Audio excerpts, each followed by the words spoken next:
আসসালামু আলাইকুম। কড়াইতে প্রথমে তেল দিয়ে তেলটা গরম করে নিব। আদা রসুন পেঁয়াজ পেস্ট দিয়ে দেব। হলুদ হাফ টেবিল স্পুন দিয়ে দেব। মরিচ ফুল 1 টেবিল স্পুন দিয়ে দেব।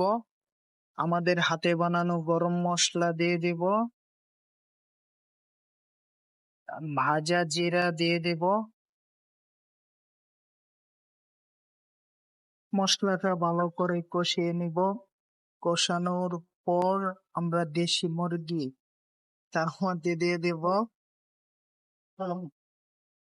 দেশি মুরগিটা ভালো করে কষিয়ে নিতেছি, তার মধ্যে অল্প লবণ দিয়ে দিবেন স্বাদ মতো। কষানো হয়ে গেছে, আমরা এটার মধ্যে আলু সিদ্ধ দিয়ে দিব। তারপর আবারও ভালো করে কষিয়ে নিব। আপনারা যদি আলু দিয়ে এইভাবে রান্না করেন খুব টেস্ট পাবেন খাবারটা। কিছুক্ষণের জন্য ডেকে দেব। এই তো এখন হয়ে গেছে, দেখেন কত সুন্দর হয়েছে। আর ভুল ত্রুটি হলে আমার দৃষ্টিতে দেখবেন। আশা করি সবাই ভালো আছেন।